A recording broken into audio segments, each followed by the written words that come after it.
자, 이제는 국산 픽업 트럭 말고도 수입 픽업 트럭들도 우리나라 시장에서 나름 자리를 잘 잡은 것 같습니다. 그 중에서도 오늘 준비를 한 이 차 같은 경우에는 이 브랜드가 정말 열심히 팔고 싶어 하고 또 성공을 간절히 바라고 있는 그런 모델 아닐까 싶어요. 오늘의 주인공은 포드의 넥스트 제너레이션 레인저 랩터입니다.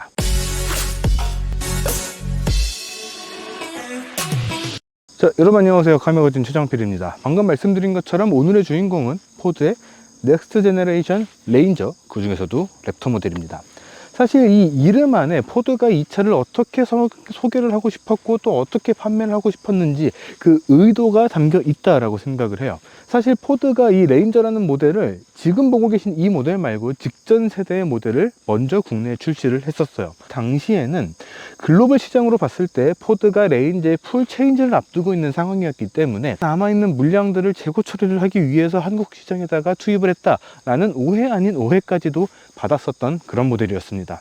그 차가 성능이 나쁘냐라고 하면 성능이 나쁜 건 아니었는데 아무래도 출시된 지 시간이 조금 지났다 보니까 조금 요즘 차들보다는 많이 못한데 이거를 왜 이렇게 가져왔을까라는 그런 오해 아닌 오해가 쌓일 만한 환경이 있기는 했어요. 하지만 이 차가 출시가 되고서 이 차를 또 시승을 한 다음에 보니까 그때 그 레인저는 진짜로 이 회사가 팔고 싶은 건 이 차인데 이 차가 우리나라에 그동안 출시된 적이 없으니까 이 차를 선보이기에 앞서서 이 차가 원래는 이렇게 긴 역사를 가지고 있고 이런 상품성을 갖고 있으며 이런 능력을 갖고 있기 때문에 먼저 한번 경험을 해보세요 라는 생각으로 가져왔구나 라는 생각이 딱 들게 만드는 그런 정도의 차이가 생긴 게 이번 신형 레인저였습니다.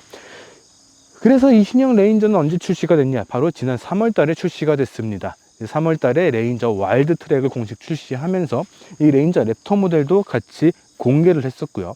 바로 한 달 뒤 4월 달에 이 레인저 랩터 모델도 공식적으로 출시를 했습니다. 저희가 이 랩터가 출시될 때쯤에 맞춰가지고 이 와일드 트랙을 시승을 했었거든요.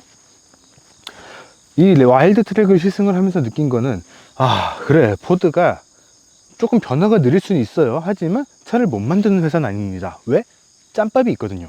그동안의 차를 굉장히 많이 만들어 왔고 미국에서 특히 미국 시장에서 대중적인 브랜드로서 넘버원 브랜드로서 자리를 잡아왔던 브랜드이기 때문에 조금 헤매거나 길을 잃거나 조금 느리게 갈 수는 있어요. 하지만 잘못 가는 브랜드는 아니거든요. 이 레인저를 보면서 이 차를 만들기 위해서 그동안 기존의 레인저가 조금 오랫동안 생존해 있었던 것이지 얘네가 이거를 만들 줄 몰라서 그렇게 만들고 있었던 것은 아니었구나 라는 점들을 느낀 것이었습니다. 자, 시작이 조금 장황했습니다. 하지만 이번 레인저 랩터가 전작의 레인저 랩터보다 얼마나 진화를 했고 또 와일드 트랙과는 어떤 차이점이 있는가를 설명을 드리기 위해서는 이런 것들을 다 말씀을 드리고 싶었어요. 그렇기 때문에 지금부터는 이 레인저 랩터 신형 모델에 대해서 한번 꼼꼼하게 파 들어가 보도록 하죠. 자, 그럼 본격적으로 이 레인저 랩터를 한번 살펴보도록 하죠. 일단 와일드 트랙과의 가장 큰 차이점이라고 한다면은 요 그릴 부분에 장착되어 있는 큼지막한 레터링 로고 아닐까 싶습니다. 와일드 트랙 같은 경우에는 가운데 그것도 작은 건 아니지만 지금 보고 계시는 이것보다는 훨씬 귀여운 사이즈의 로고가 중앙에 장착이 되어 있어요. 그런데 랩터에서는 이렇게 큼지막한 레터링 로고를 장착을 하는 것을 일종의 시그니처로 사용을 하고 있습니다. 왜 그러냐? 사실 이런 로고가 레인저 랩터에만 장착이 되는 건 아니고 F 시리즈라든가 좀 더 큰 사이즈 그리고 고성능의 모델들에는 이렇게 들어가는 경우들이 있어요. 여기 로고가 들어가 있다라는 거는 이 로고가 달린 차는 포드에서 만드는 차 중에서도 이 모델 중에서도 강력한 성능과 뛰어난 상품성을 가지고 있다라는 의미가 되기도 하기 때문입니다. 거기에다가 미국 사람들도 애국심 엄청나잖아요. 패트리엇이 엄청나기 때문에 그런 것들에 대한 자신감 그리고 자부심, 내가 우리나라에서 가장 인기 있고 가장 실력이 좋으며 가장 많은 대수를 판매하고 있는 브랜드의 차를 타고 있다라는 것들을 드러내기 위한 일종의 요소로서 이렇게 큼지막한 로고가 장착이 되는 것들을 선호를 하고 있다고 해요. 그렇기 때문에 이 포드 레인저 랩터에서도 그런 것들을 고스란히 느낄 수 있도록 큼지막한 로고를 장착을 해준 거죠.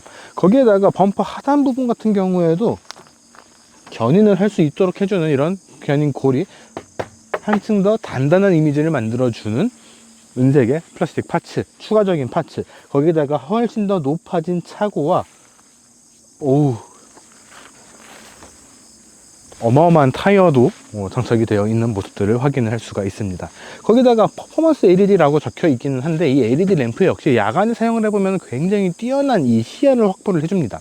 만약에 그런 일이 벌어지면 안 되긴 하지만 오프로드 주행을 하기 위해서 산속으로 들어갔다가 고립이 됐다, 그랬을 때는 정말 생존 게임으로 갑자기 넘어가게 되거든요. 그럴 때 필요한 것이 무엇이냐? 주변을 환하게 밝혀줄 수 있는 그런 시야를 만들어주는 겁니다.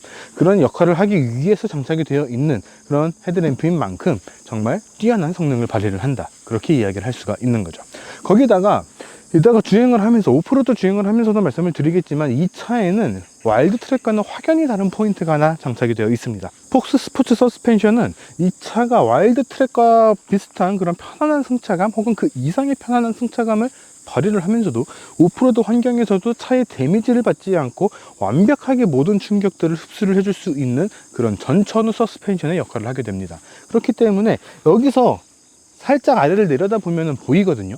이 폭스 서스펜션을 보게 되면서 이 차는 진짜로 진심으로 오프로드를 갈 수 있도록, 진심으로 산을 탈 수 있도록 만들었구나 라는 것들을 느낄 수 있지 않을까 싶습니다.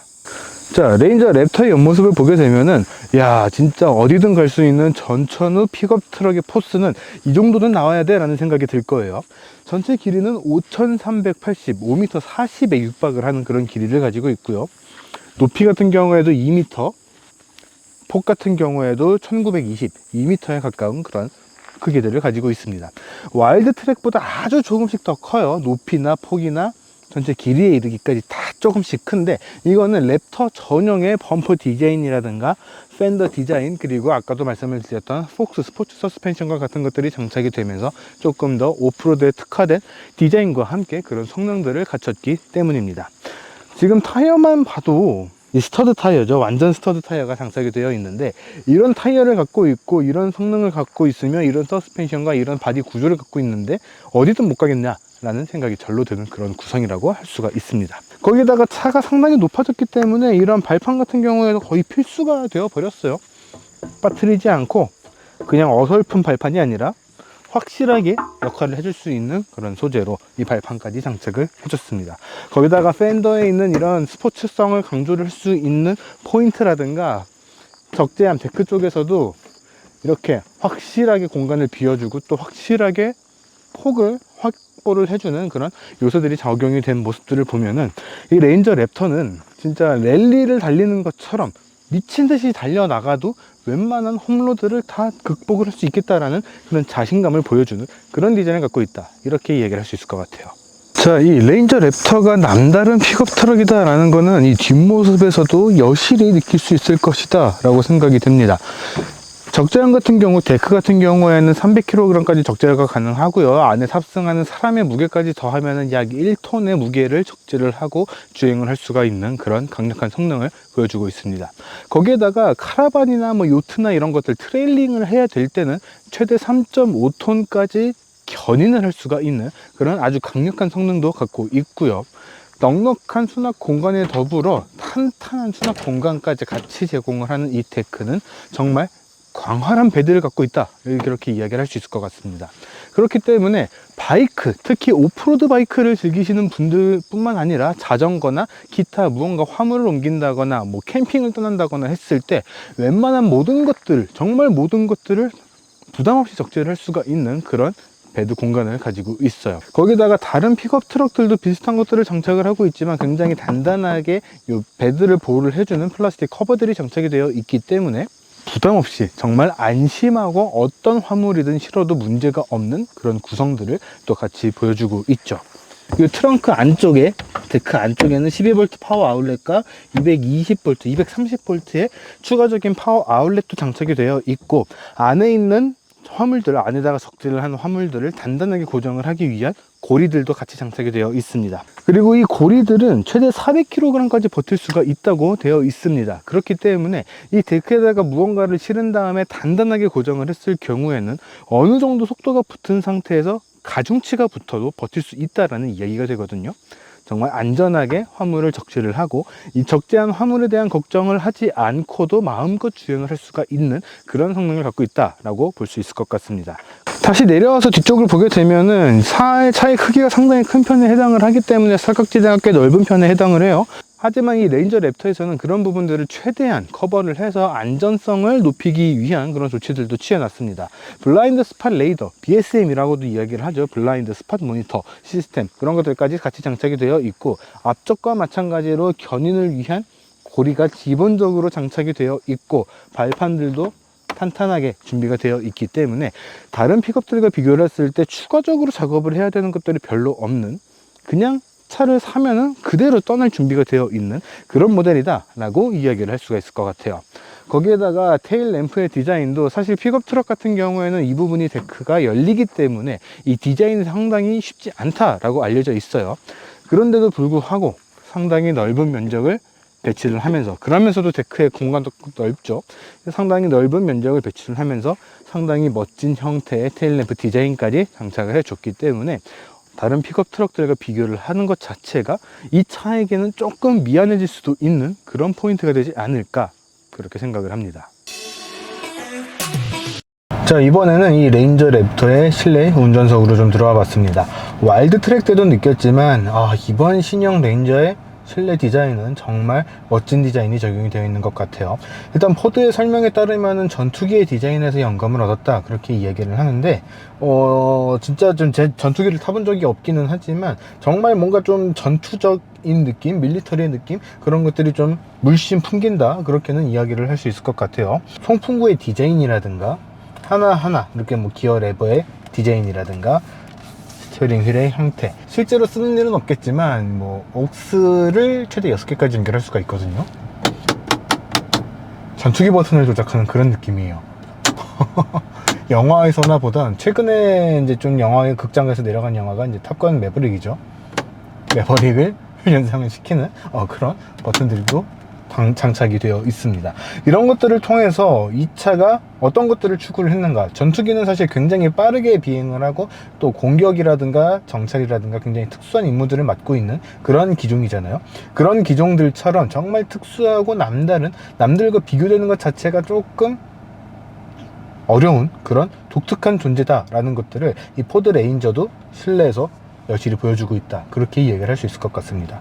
거기다가 랩터가 되면서 빨간색의 스티치라든가 포인트들이 골고루 들어갔어요. 스티어링 휠에도 랩터라는 레터링 로고가 들어갔고, 시트에도 랩터라는 글자를 새겨주면서 곳곳에서 일반적인 와일드 트랙과는 확연히 다른 형태의 실내 구성을 갖고 있다라는 것 보여주고 있습니다.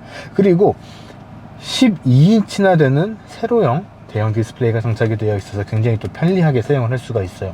사실 이런 것들을 미국 브랜드에서 잘 못하는 경향들이 있습니다. 특히나 조금 둔탁하게 디자인이 된다거나 둔탁한 터치 감각들을 보여준다거나 그런 것들이 있는데, 이 포드의 이 디스플레이에는 싱크4라고 하는 이 전용 인포테인먼트 시스템이 장착이 되어 있고, 또 스마트폰 미러링 시스템들도 사용이 가능하며 굉장히 부드러운 터치 방식들을 보여주고 있어요. 소프트 터치라고 하는 기능인데 반응 자체도 굉장히 빠르고 넘어가는 것도 굉장히 빠르고 스마트폰에 준한다 라는 생각이 들 정도로 굉장히 부드럽고 또 빠른 그런 터치 감각들을 보여주고 있습니다. 이런 것들을 보고 있으면은 이제는 미국 차라고 좀 둔탁하거나 느리거나 그렇지 않구나 라는 이야기를 충분히 할 수 있겠다 라고 생각이 됩니다. 거기다가 굉장히 복잡한 기능들이 아니라 진짜 필요한 기능들을 바로바로 찾아서 들어갈 수 있게끔 그렇게 설정을 해놨거든요. 굉장히 편안하게, 그리고 아주 쉽게 조작을 할 수 있는 그런 구성을 해놨습니다. 그리고 픽업 트럭은 사실 오프로드의 성능도 중요하지만 사실 제일 중요한 거는 수납 공간이거든요. 여러 가지 공간에서 수납 공간을 좀 찾아볼 수가 있는데, 글러브 박스뿐만 아니라 가운데 트레이도 장착을 해놨고요. 트레이 위쪽에도 추가적인 수납 공간을 마련을 해놨습니다. 거기에다가 소재 같은 것들도 스웨이드나 우레탄 아니면 플라스틱인데 약간 좀 허니콤 타입의 패턴을 적용을 해둔 이런 것들까지 골고루 적용을 해놨기 때문에 굉장히 여러가지 소재를 만질 수 있는 그런 재밌는 포인트들도 있습니다. 무선 충전 패드 같은 경우에는 약간 좀 러기지한 스타일로 적용을 해놨고, 이 드라이브 모드를 셀렉터를 할 수 있는 드라이브 모드 버튼도 상당히 러기지한 그런 디자인들이 적용이 되어 있습니다. 드라이브 모드에 대한 이 드라이브 모드 셀렉터를 말씀을 드렸는데, 이 차는 2륜 하이 모드로도 주행이 가능하고 4륜 하이, 4륜 로우, 4륜 오토까지 여러가지 주행 모드를 선택할 수가 있습니다. 굉장히 기본적인 일반, 스포츠, 미끄러운 길 슬립 모드, 머드, 샌드, 바하, 산악, 서행까지 무려 7개의 주행 모드를 제공을 하고 있어요. 각각의 주행 모드에 따라서 굉장히 다양한 트랙션 컨트롤을 보여주기도 하고요. 각각의 모드에 따라서 최적의 주행 환경을 만들어주는 그런 기능들을 갖추고 있기 때문에 진짜 만능, 어떤 길이든 갈 수 있는 그런 능력을 갖추고 있다, 그렇게 보시면 될 것 같습니다. 이 바하 모드가 랩터에만 들어가 있는 굉장히 재밌는 모드예요. 어떤 거냐면은 사막이나 그냥 미끄러운 슬리퍼리 혹은 모래길, 샌드길 그런 것들을 넘어서 바하 모드에서는 진짜 오프로드에서 랠리를 하듯이 달릴 수 있는, 그래서 이 그래픽에서도 보게 되면은 바하 모드는 사막에서 드리프트를 하고 있는 그런 그래픽을 보여주거든요. 그런 것들이 가능할 정도로 이 레인저 랩터는 이 성능이 훌륭하다라는 것들을 간접적으로 보여주고 있다, 이렇게 보시면 될 것 같습니다. 산악 서행 모드는 락롤링이라고 하죠. 이 차 같은 경우에는 폭스의 서스펜션까지 장착이 되어 있기 때문에 어느 정도의 락롤링도 가능하다라고 판단이 됩니다. 이따가 오프로드에 가긴 하겠지만 락롤링까지는 조금 어려울, 환경이 안 될 것이라고 생각을 하는데, 그런 정도로 모든 환경, 거의 대부분의 환경에서 돌파에 무리가 없는 그런 성능을 보여주고 있다, 그렇게 이해를 하시면 될 것 같아요. 거기다가 픽업 트럭이라고 언제까지 둔탁할 것인가 라는 생각도 좀 듭니다. 근데 이 차 같은 경우에는 뱅앤올룹슨의 이 사운드 시스템에 장착을 하고 있기 때문에 굉장히 부드러우면서도 풍부한 그런 사운드까지도 전달을 해주거든요. 굉장히 귀까지 만족을 시켜줄 수 있는, 오감을 다 만족을 시켜줄 수 있는 그런 실내 구성을 갖고 있다, 그렇게 생각을 하시면 좋을 것 같습니다. 자, 이번에는 이 차에 2열로 들어왔습니다. 2열 같은 경우에는 이 레인저 랩터 뿐만 아니라 다른 픽업 트럭에서도 동일하게 만날 수가 있는 그런 단점이 있어요. 구조적인 단점인데, 사람이 타게 되는 이 캐빈 공간과 화물을 적재하는 베드, 데크 공간이 가장 정확하게 이야기를 하는 거는 물리적으로 분리가 되어 있습니다. 데크가 이렇게 있고 캐빈이 이런 식으로 있어서 이렇게 비틀림에서도 버틸 수 있도록 그렇게 물리적으로 분리가 되어 있기 때문에 뒷좌석 같은 경우에는 공간과 구성에 한계가 있을 수밖에 없습니다. 등받이 같은 경우에는 거의 수직에 가깝게 서 있을 수밖에 없는 그런 구성이에요. 그래서 이것을 극복을 하려면 어떻게 해야 되느냐, 사실 캐빈을 늘리는 수밖에 없습니다. 그렇기 때문에 일정 이상의 크기가 되지 않으면은 2열까지 조금 편안하게 탑승을 한다라는 것들은 사실상 불가능에 가까워요. 그런데 이 레인저 랩터는 등받이는 비록 거의 수직에 가깝게 서 있기는 하지만 다리 공간 그리고 엉덩이 시트 부분이 상당히 넓고 길게 되어 있기 때문에 실내에 앉았을 때의 착자감 그리고 공간에 대한 편의성들이 그래도 꽤 괜찮은 편에 해당을 한다, 이렇게 볼 수가 있습니다. 거기에다가 2m에 가까운 전고라고 했잖아요. 그러다 보니까 머리 공간도 상당히 넉넉한 편에 해당을 해요. 보통은 등받이가 수직에 가깝게 되어 있으면은 거의 직선으로 올라가는 그런 형태가 되기 때문에 머리 공간이 조금 타이트하거나 좀 받은 그런 모습들을 보게 되는데, 레인저는 굉장히 넉넉한 그런 공간들을 확인을 할 수 있습니다. 거기다가 무릎의 공간도 이 정도 되는 크기면은 거의 준대형 SUV에 준하는 그런 무릎 공간이라고 봐도 될 것 같아요. 거기다 발 공간도 상당히 넉넉한 편에 해당을 하고, 어쩔 수 없이 이제 후륜 구동 기반의 이제 사륜 구동 모델이다 보니까 드라이브가 샤프트가 지나가는 곳은 어쩔 수 없이 좀 올라와 있는 모습들은 있습니다. 그래도 있어야 되는 건 다 있어요. 컵홀더도 있고 팔걸이를 겸하기도 하고요. 도어 아래쪽에도 컵홀더, 그리고 아래쪽에 2개의 USB A타입 하나, C타입 하나, USB 포트 2개도 있고 230V 파워 아울렛까지도 장착이 되어 있습니다. 거기에다가 지금 조명도 들어와 있고 타고 내리기 편하도록 해주는 손잡이, 그리고 도어, 시트 포켓까지 골고루 장착이 되어 있기 때문에 픽업 트럭 치고는 상당히 좋은 편에 해당을 한다, 그렇게 이야기를 할 수 있습니다. 그러니까 이런 것들이 레인저 랩터를 타시는 분들에게는, 야, 내가 어드벤처도 좋아하고 상업 용도로도 쓰기도 하겠지만 가족을 위해서도 쓰고 싶고 왜 여러 가지 용도로 쓰고 싶어, 말 그대로 전천후 용도로 쓰고 싶어 라고 했을 때 이 레인저 랩터를 선택을 하게 되면은 그런 것들에 있어서는 좀 마이너스가 되는 요소들을 줄여 나갈 수가 있다라는 거죠. 그렇기 때문에 승차감 같은 경우에만 조금만 더 신경을 쓴다면 이 레인저 랩터는 정말로 전천후 픽업, 만능 픽업 이렇게도 이야기를 할 수가 있는 겁니다. 자, 지금부터는 오프로드에 진입을 해보도록 하겠습니다. 일단 주행 모드는 4단 하이로 바꿔서 진행을 하게 될 거고요. 드라이브 모드는 진흙길과 비포장도로로 세팅을 하고 들어가 보도록 하겠습니다. 일단 이 차의 파워트레인은 2리터 바이터보 엔진과 10단 자동 변속기가 장착이 되어 있습니다. 와일드 트랙하고 엔진과 변속기 자체는 동일해요. 하지만 발휘하는 성능이 조금 다릅니다. 와일드 트랙보다 5마력이 더 높아요. 와일드 트랙 같은 경우에는 205마력을 발휘를 하는데 이 차는 최고 출력 210마력을 발휘를 합니다.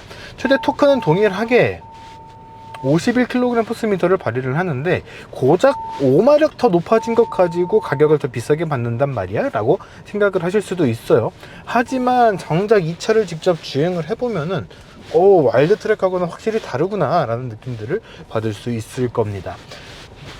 왜 그러냐면은 그냥 단순히 출력이 높아진 것 뿐만 아니라 서스펜션이 바뀌었죠. 서스펜션이 바뀌었다는 거는 이 차가 극복할 수 있는 이 한계치가 굉장히 높아진다라는 뜻이에요. 그렇기 때문에 같은 차인 것처럼 보여도 갈 수 있는 한계치가 완전히 다르다라는 뜻이 되어버리는 겁니다. 완전히 다른 길을 갈 수 있게 되는 것이기 때문에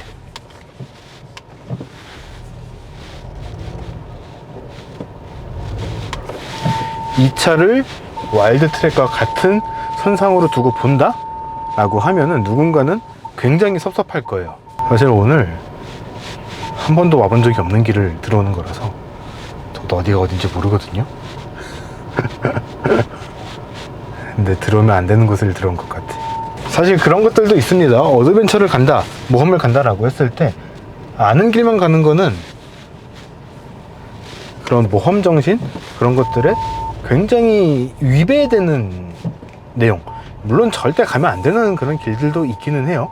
하지만 이런 차, 특히 레인저 중에서도 랩터와 같은 차를 타고 있다라고 했을 때는 이런 도전 정신을 발휘를 하는 것도 어느 정도는 필요할 것이다 라고 생각이 듭니다. 미지의 도로 환경 속이지만 사실 저는 오늘 딱히 걱정이 안 된단 말이죠. 굉장히 울퉁불퉁해요. 지금 도로 자체도 최근에 비가 왔었는지 물이 쭉 흘러 내려간 듯한 그런 골도 보이고요.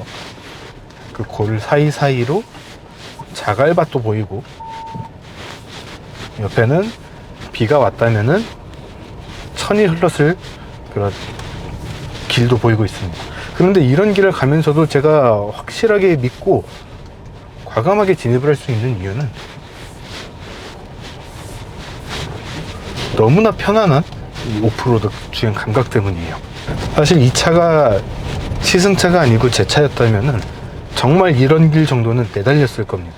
이런 정도는 정말로 말 그대로 그냥 믿고 밟으세요. 그렇기 위해서는, 그런 것들을 보여드리기 위해서는 바하모드가 필요할 것 같습니다.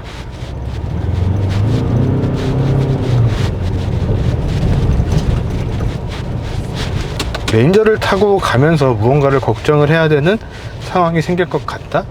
그러면은 누구도 도움을 못 줄 수도 있는 그런 길이다 라고 생각을 하시면은 좋을 것 같습니다. 자, 이렇듯 이 레인저 랩터는 정말 뛰어난 오프로드 주파 능력을 갖고 있는 차입니다.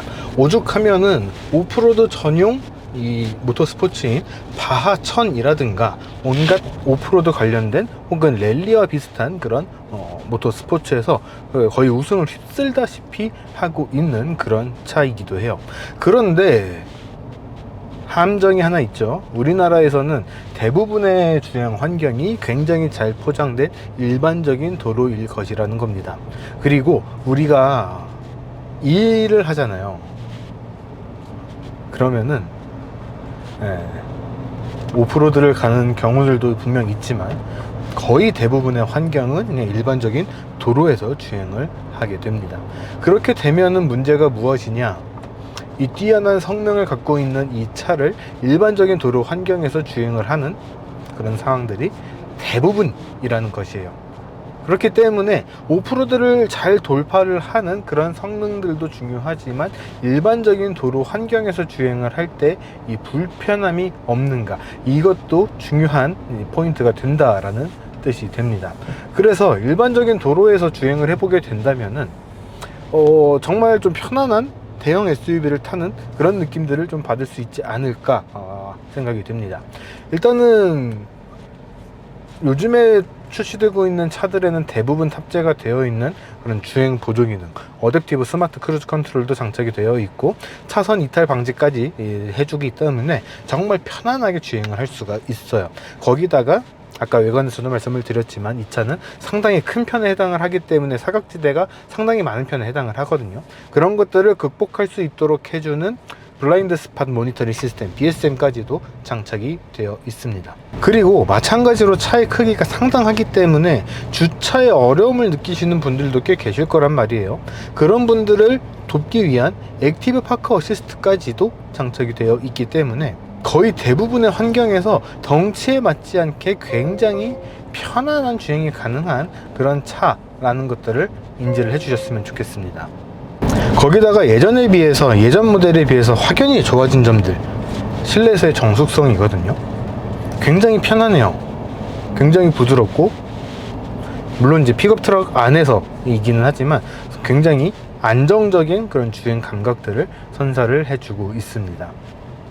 그래서 일반적인 도로에서 주행을 할 때도 보면은 이거는 진짜 트럭이라는 생각이 잘 안 들 것 같아요. 예전 모델이나 다른 픽업 모델들 같은 경우에는 진짜 온 몸으로 우당탕탕 이러면서 가는 느낌들이 있거든요. 근데 지금 이 레인저 랩터는 그런 느낌들이 사라졌어요.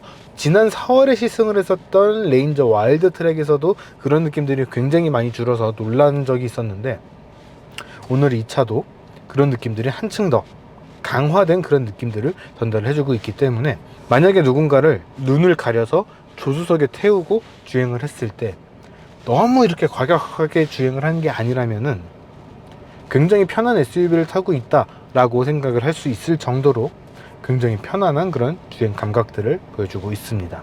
그래서 정리를 해보면은 이 포드 레인저의 랩터는 와일드 트랙보다도 더 전천후예요. 와일드 트랙이 그렇다고 해서 부족하다라는 이야기는 아니지만 와일드 트랙에서 느낄 수 있었던 모든 것들을 한 단계 더 업그레이드된 느낌으로 느낄 수 있는 차, 그런 차가 이 레인저 랩터다 라고 이야기를 할 수 있을 것 같습니다.